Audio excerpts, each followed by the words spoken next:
problema del agua que se ha venido dando desde hace muchos años es el mal manejo. Para que ellos tengan agua para regar jardines, para regar para las piscinas, y nosotros tenemos que tomarnos esa agua cochina. De hecho que en verano se secan los pozos y hay que volverlos a escarbar para que vuelva a salir un poquito más de agua. Y esa agua lo que hacen cuando llenan los camiones cisternas allá, lo que hacen es llevársela para Playa Hermosa, para Playa Panamá, y para los gringos, para los hoteles, y lo lógico es que uno es del pueblo. Lo justo es que le den a uno también.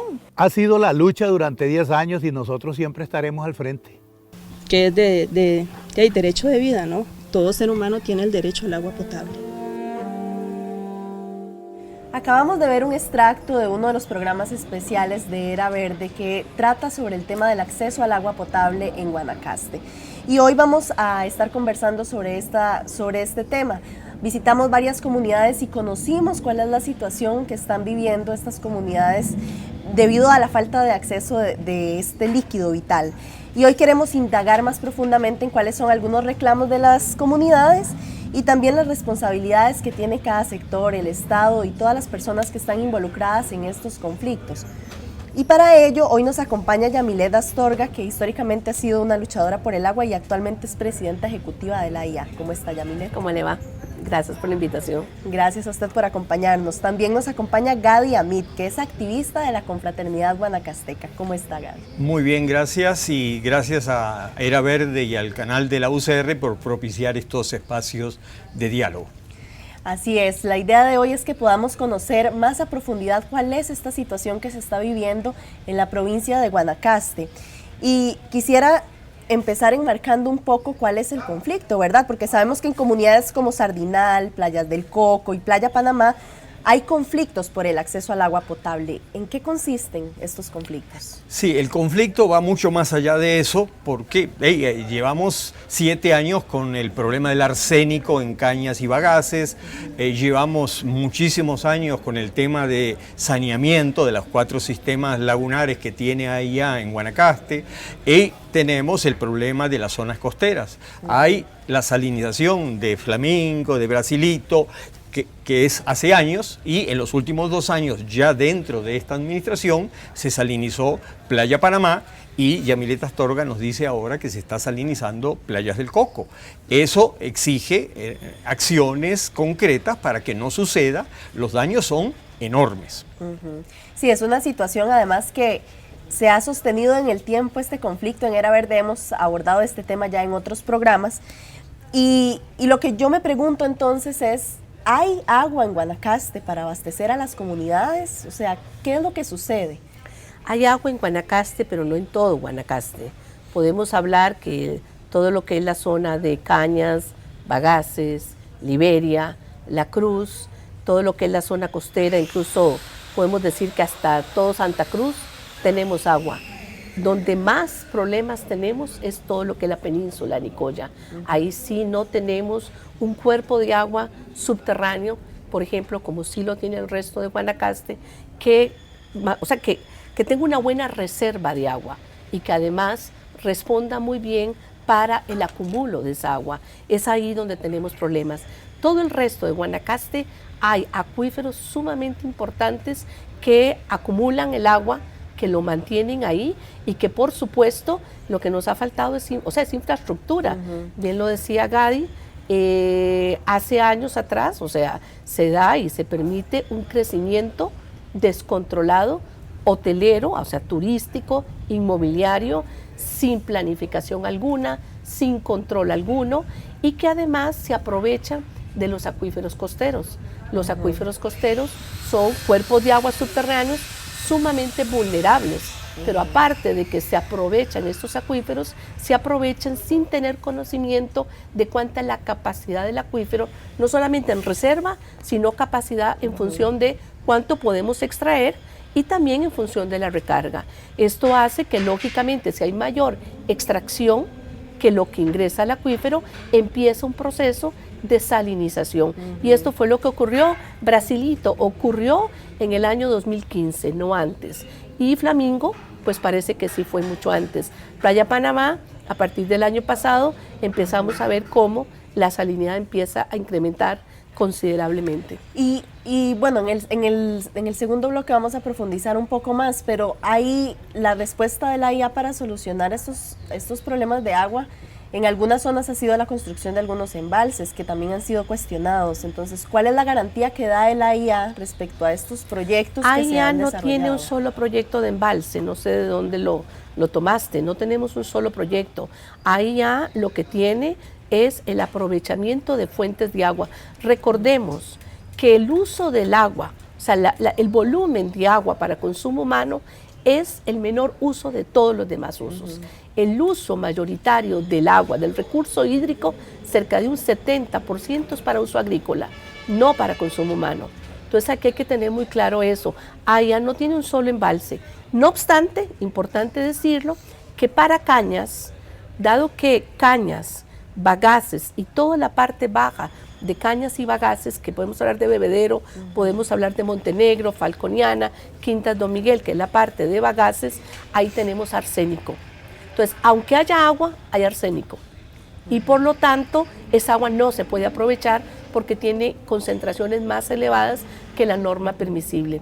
Podemos poner y tenemos plantas de remoción de arsénico en aquellas comunidades más pequeñas, hablemos Bebedero, Falconiano, bueno, Montenegro y estas, pero para la comunidad de bagaces y cañas, que son comunidades muy grandes, el costo para poner una tecnología que remueva el arsénico es sumamente costoso. Entonces, en el caso de cañas, estamos aprovechando el agua, vamos a aprovechar un proyecto, el agua del embalse Sandillal, que es un embalse existente.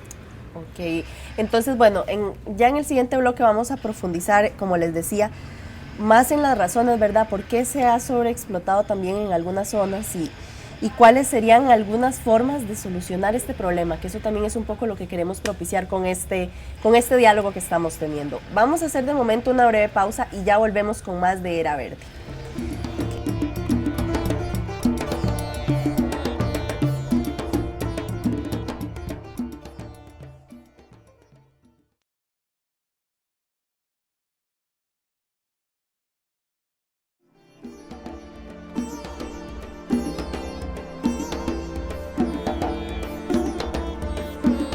Seguimos acá en Era Verde y hoy estamos hablando sobre el tema del abastecimiento de agua potable en la provincia de Guanacaste.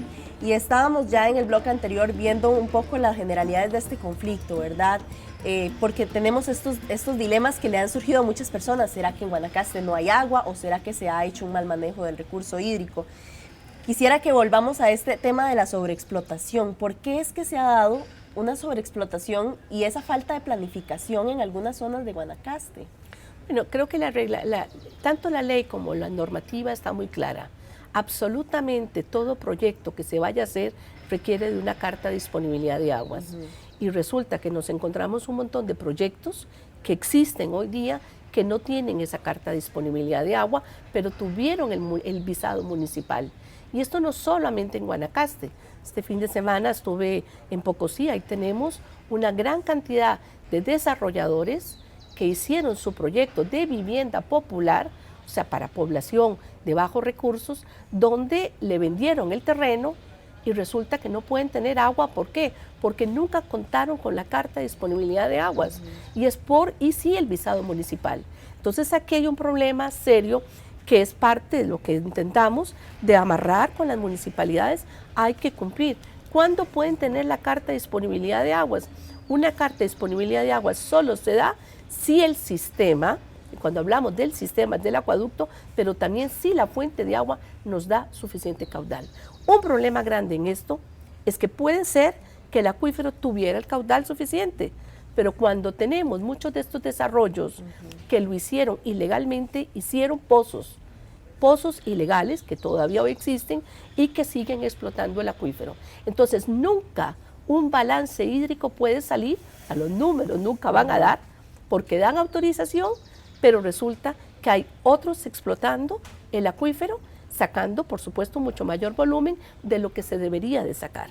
Entonces aquí hay muchos temas, ¿verdad?, de los cuales, yo puedo decirlo así, en el pasado se dieron, que por supuesto esto mismo generó mucha desconfianza por parte de las comunidades, y no solo de las comunidades, Cuando yo estaba fuera ahorita del AIA, desde el programa de gestión ambiental de la UCR que yo coordinaba, desde llamado urgente por el país, que yo fui la que convoqué para este grupo, que fue el que hizo el movimiento contra crucitas, el movimiento por lo menos más legal y técnico, lo analizamos, o sea, esto no puede ser. Y esto es parte de lo que hemos venido ordenando e incluso involucrando a las comunidades, ser fiscalizadoras de que esto no ocurra. Claro, y justamente esa sensación de desconfianza de la que nos habla Yamilet ha provocado muchos cuestionamientos desde las mismas comunidades respecto al actuar de la AIA. Entonces quisiera que, Gadi, usted nos mencione cuáles son esos cuestionamientos y a qué se deben, ¿verdad? Bueno, creo que en algunas cosas coincidimos totalmente y lo hemos hablado muchas veces con Yamilet. Siento que hay una descoordinación entre distintas instituciones del Estado, pero a veces es simplemente tirarse la pelota unos a otros sin marcar cuál es la responsabilidad de cada uno. Si Yamilet dice que se construyeron proyectos sin disponibilidad de agua, hay que denunciarlos porque son ilegales. En el caso de Sardinal, en el 2008 se encontró, la Contraloría General de la República encontró que se dieron 4.000 disponibilidades de agua, pajas de agua por el acueducto y que eran absolutamente ilegales. La Contraloría ordenó anular los permisos de construcción que se dieron con eso y demoler las obras, por tanto, ilegales, cosa que no se ha hecho.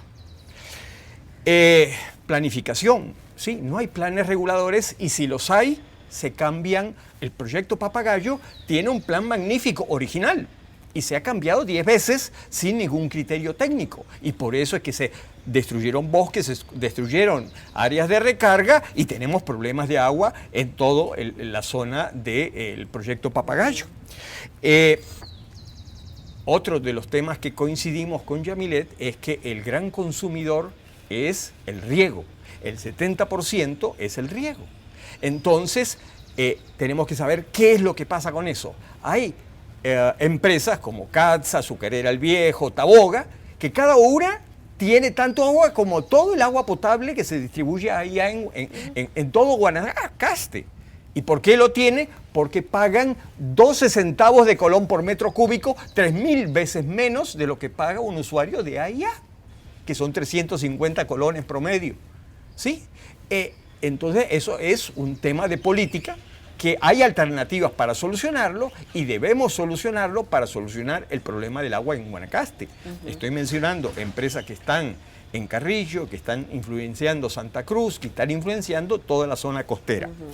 En el caso concreto de Playa Panamá, tengo que contradecir a Yamilet, los primeros pozos salinizados, según el Laboratorio Nacional de Aguas, empezaron en el 2015 y ahí ya siguió explotando el acueducto con agua no potable para abastecer a los hoteles de la zona de Papagayo Sur.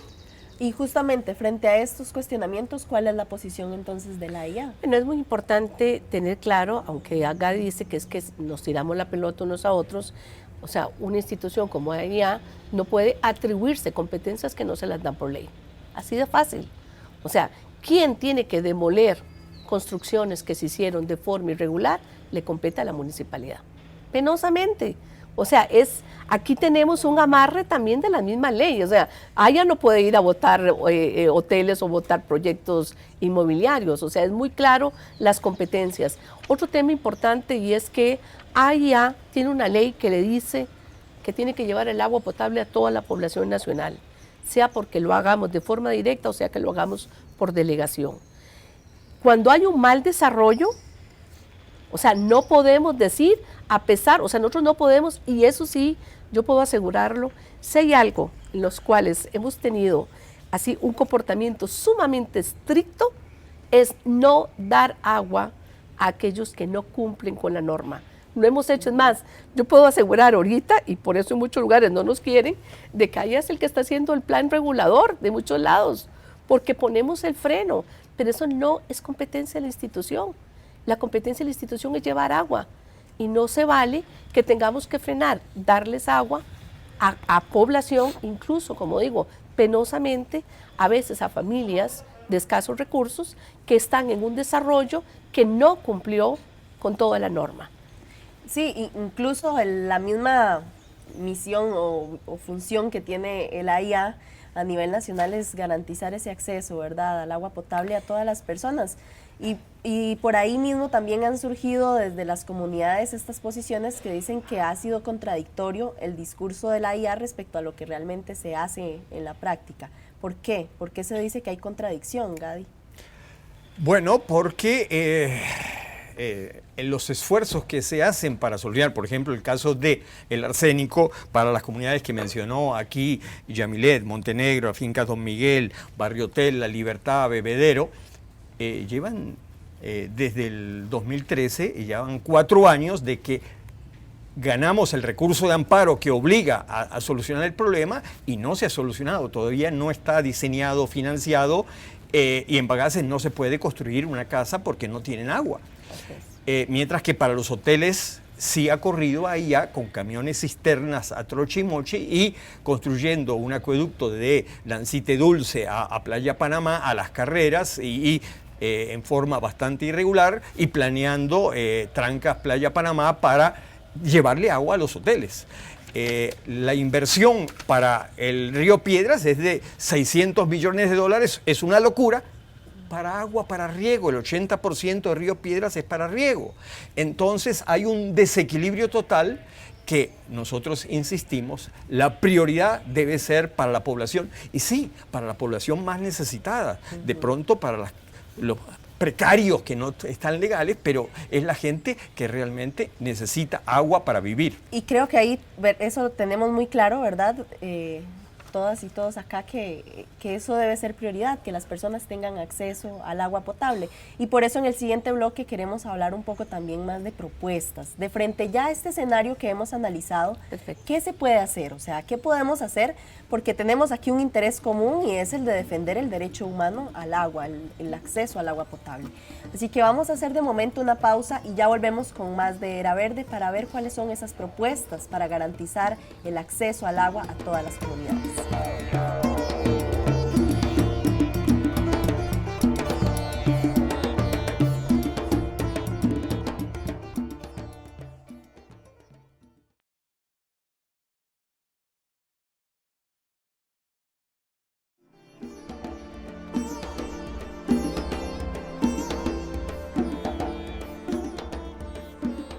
Seguimos acá en Era Verde y hoy estamos conversando sobre el tema del acceso al agua potable en la provincia de Guanacaste, que como ya hemos visto en otros programas de Era Verde, ha tenido serios problemas, muchas comunidades que están sin agua y muchos megaproyectos turísticos que sí tienen garantizado el acceso a este líquido. Entonces quisiera que ahora nos centremos en las propuestas, o sea, frente a este escenario que ya hemos analizado, ¿qué es lo que se propone y se plantea desde la AIA para dar una solución a esta yo quiero nada más dejar claro de que no es cierto que la AIA le pone mayor prioridad a un sector porque es de hoteles. Eso no es cierto.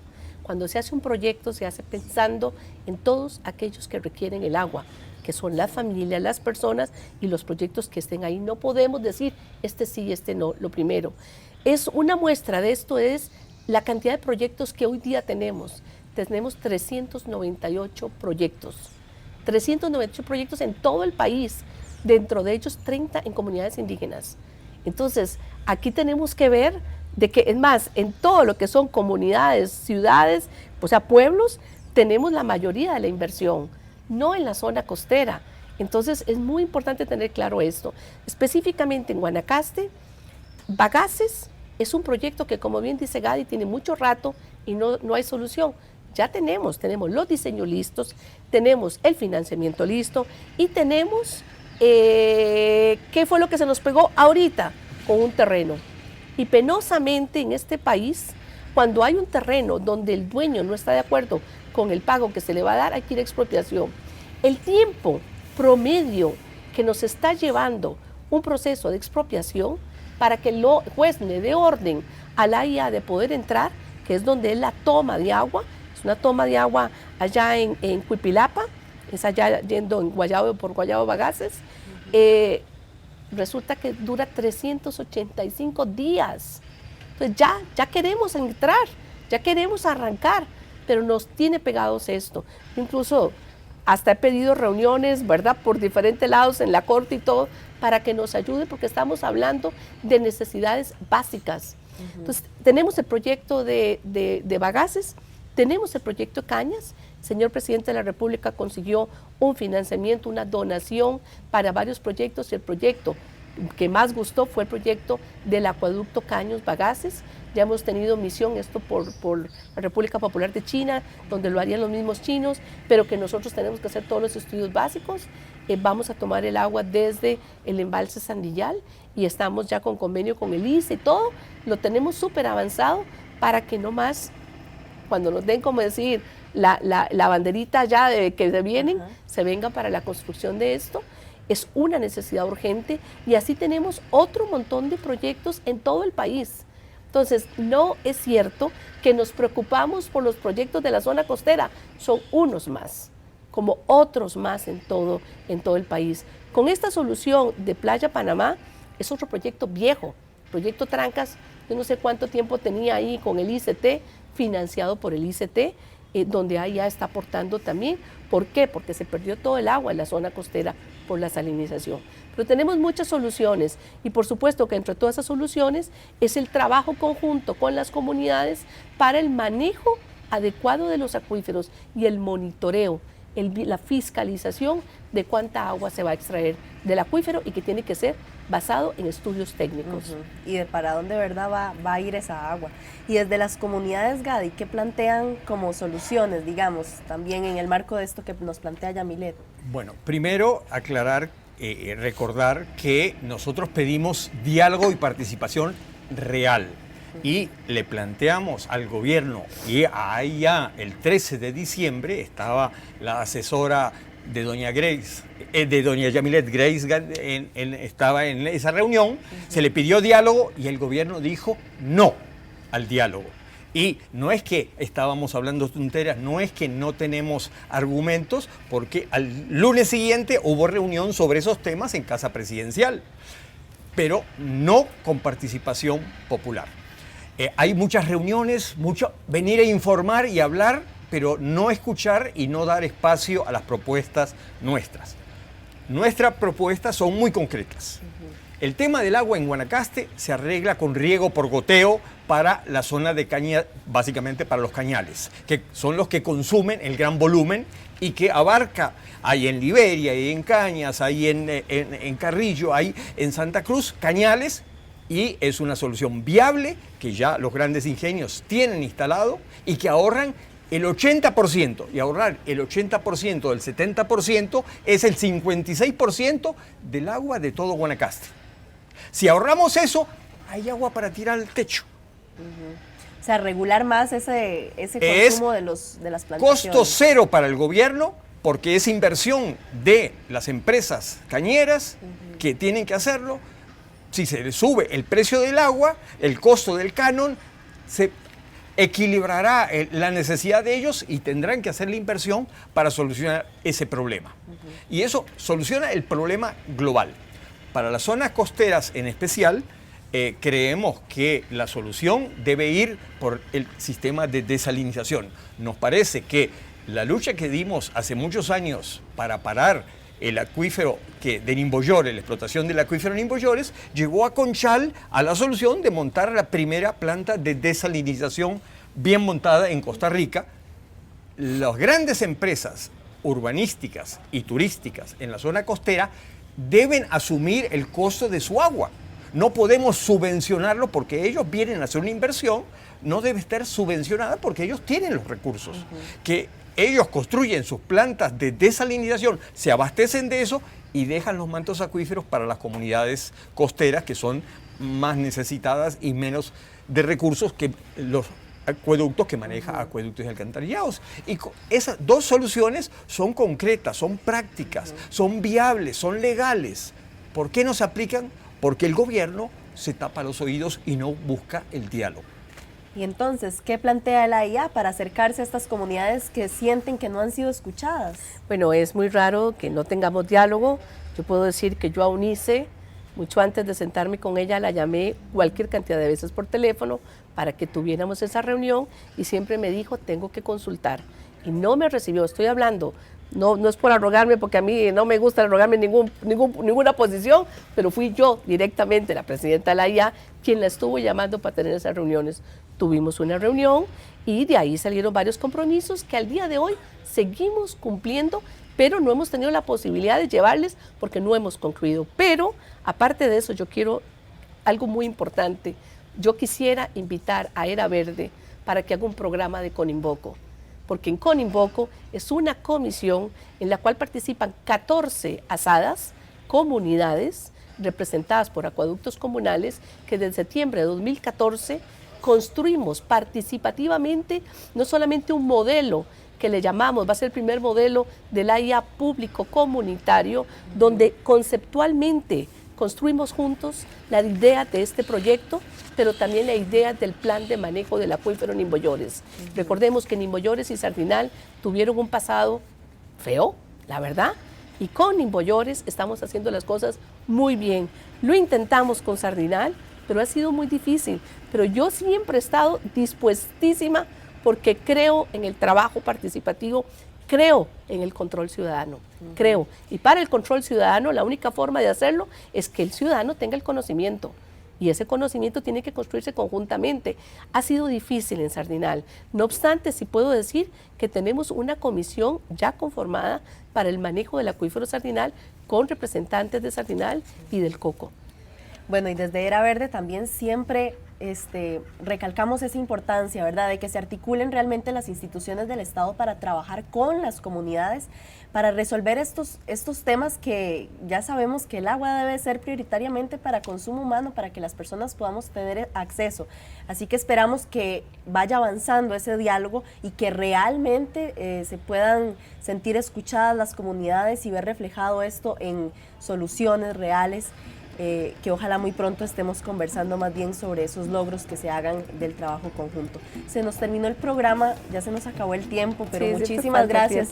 Vamos a seguir vamos a dar seguimiento a este tema, porque es un tema que para Era Verde también es muy importante, el tema del acceso al agua, todas las comunidades, no solo en Guanacaste. Muchas gracias a las personas que nos sintonizaron hoy en este programa y les dejamos con más de la programación de Canal UCR, donde hacemos televisión con sentido.